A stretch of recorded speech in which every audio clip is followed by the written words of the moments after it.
Hello students, आज इस video में क्वेश्चन नंबर 8 सेक्शन एफ का हम सॉल्व करेंगे। क्वेश्चन पढ़ लेते हैं क्या है। तो frequency distribution of sales from a shop selling glass is as follows. Find Bowley's coefficient of skewness and interpret it. ठीक है, सेलिंग दिया हुआ है ग्लास का और उसके अगेंस्ट में नंबर ऑफ कस्टमर्स दिए हुए हैं। हमको बस उसको एनालाइज करना है, उसकी स्क्यूनेस फाइंड करनी है according to Bowley's method. Be specific, तो हमें कोफिशिएंट ऑफ स्क्यूनेस फाइंड करना है और at the end whether the skewness is positive और नेगेटिव, बस हमें वो इंटरप्रेट करना है। तो चलिए सम शुरू करते हैं। Size of glass is given, okay, and frequency is given. Frequency here is nothing but number of customers.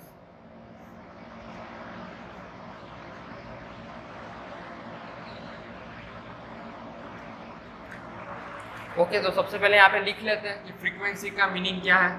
तो यहाँ पे n है, total number of customer, that is 200। Frequency का यहाँ पे मीनिंग है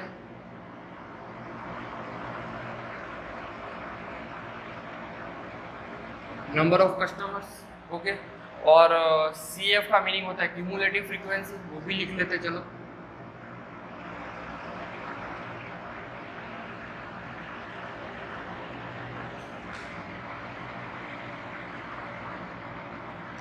ठीक है, सो हमें बॉलीज मेथड यूज करना है। Bowley's method mainly deals with quartiles and median.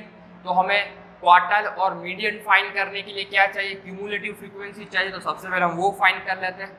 10 is equal to 10, 10 plus 40 that is 50, 50 plus 20 70, 70 plus 50 that is 120, 120 plus 30 150, then 180, ultimately 200। Your last cumulative frequency value must be equal to total number of frequency। चलिए अब median find करेंगे। Median find करने के लिए सबसे पहले हम क्या फाइंड करते हैं, मीडियन क्लास। तो क्या होगा median class, value of n/2 observation. n कितना है यहाँ पे 200 upon 2 observation that is 100 observation. अभी हमें ये देखना है कि 100 कौन सी दो वैल्यूज के बीच में फॉल हो रहा है in cumulative column, in cumulative frequency column, that is 70 and 120 and we are considering the higher one. So our median class is equal to 4.49। उसके अगेंस्ट में हमें कौन सी वैल्यूज मिली है, lower limit is 4, okay. Cumulative frequency previous one is 70, frequency of median class that is 50 and value of C is. अभी यहाँ पे हमें थोड़ा ये देखना होगा कि जो फ्रीक्वेंसी डिस्ट्रीब्यूशन टेबल है वो कंटिन्यूअस नहीं है। 1 से लेके 1.9 देन डायरेक्ट 2, तो हमें इसको कंटिन्यूअस रखना पड़ेगा। सो कंटिन्यूअस करने के लिए हम क्या करते थे, बहुत इजी है, 0.5 प्लस कर देते थे, 0.5 माइनस कर देते थे, बहुत इजी था। तो वहीं पे यही, यहाँ पे भी यही करना होगा। तो यहाँ पे अभी क्या करेंगे, 4 है,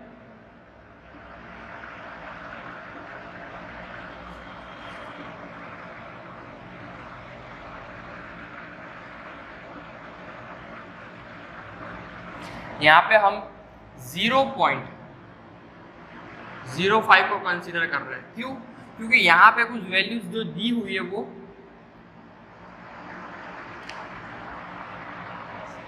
आफ्टर डेसिमल, यहाँ पे कुछ वैल्यूज है यानी कि 0.9 दिया हुआ है, तो हम 0.05 यूज करेंगे ताकि हम उसके नजदीक पहुंच सके। Then our class length will be 4.95 minus 3.95 that is 1, okay। Now put the values lower limit कितनी है 4.95 sorry 3.95 plus n/2 is equal to 100। Cumulative frequency हम यहाँ पे लेंगे 70 upon frequency is 50 into 1।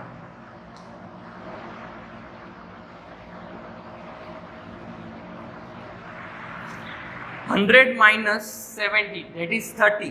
30 upon 50 is nothing but 3/5।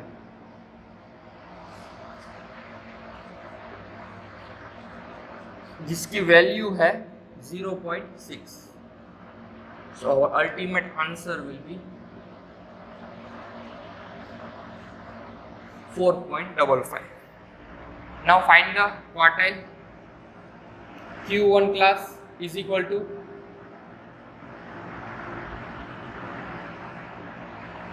Value of n/4 observation.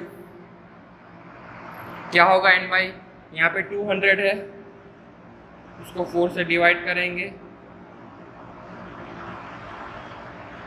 That is 50। 50th observation. चलिए अभी देख ले यहाँ पे 50th ऑब्जर्वेशन कहाँ पे दिया हुआ है या कहाँ पे फॉल हो रहा है वो देखेंगे। तो यहाँ पे 50th ऑब्जर्वेशन डायरेक्ट दिया हुआ है, तो हम डायरेक्ट कंसीडर करेंगे। Q1 class will be 2 to 2.9, continuously convert करेंगे 1.95 to 2.95। लास्ट में 0.05 माइनस करना है लोअर लिमिट से, अपर लिमिट में 0.05 ऐड करना है। ओके, यहाँ पे सबसे पहले लोअर लिमिट क्या होगी हमारी 1.95। क्यूमुलेटिव फ्रीक्वेंसी क्या होगी that is 10।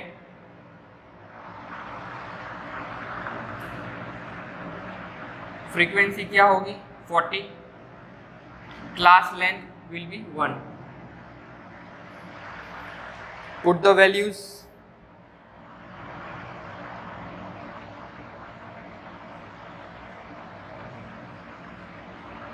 Cumulative frequency that is 10 upon 40 into 1।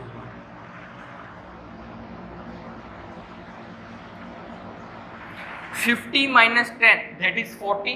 40 upon 40 that is 1।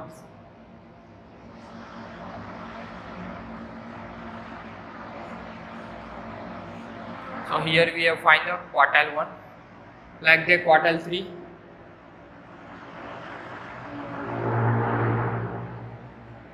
Value of 3n upon 4th observation।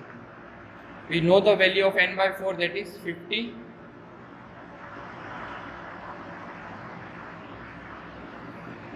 That is 150।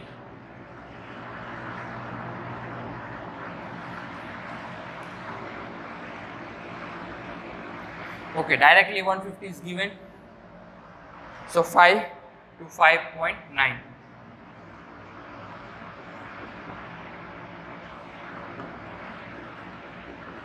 Continuously convert करेंगे, so we get the lower limit is equal to 4.95। Then cumulative frequency previous one होगी 120, frequency यहाँ पे होगी 30 और class length यहाँ पे होगा 1। Put the values in the formula.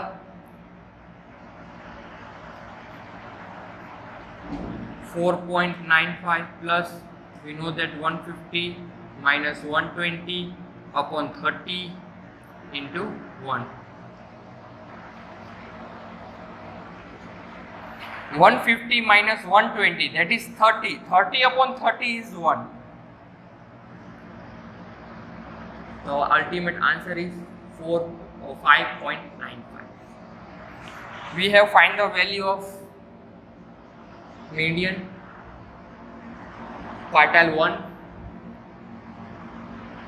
quartile 3. Now put the values in the coefficient of skewness formula given by Wallis. Q3 की value है 5.95 प्लस Q1 की वैल्यू है 2.95 माइनस 2m, m की वैल्यू है 4.55. It's not 55, it is 95. Yes, it is 55. 0.6 is here. Upon 5.95 minus 2.95. Values find करेंगे.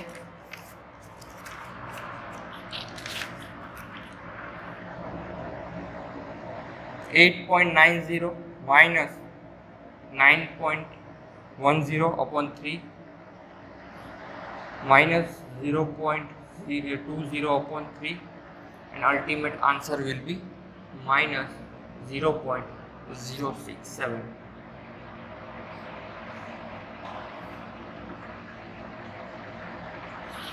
So our ultimate answer is minus 0.067.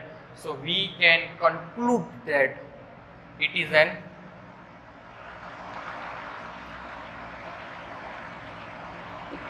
negatively skewed frequency distribution. Quartile के sums मतलब जो वॉलिस method के जो होते हैं वो लिटिल बिट लेंदी रहते ही है, क्योंकि उसमें हमें तीनों क्वार्टाइल्स फाइंड करने रहते हैं, quartile 1, 2 and 3. Quartile 2 means median. Okay, तो उस हिसाब से हमें देखना होगा. नेक्स्ट में हम question number 9 and question number 10, then ये चैप्टर ओवर. Thank you.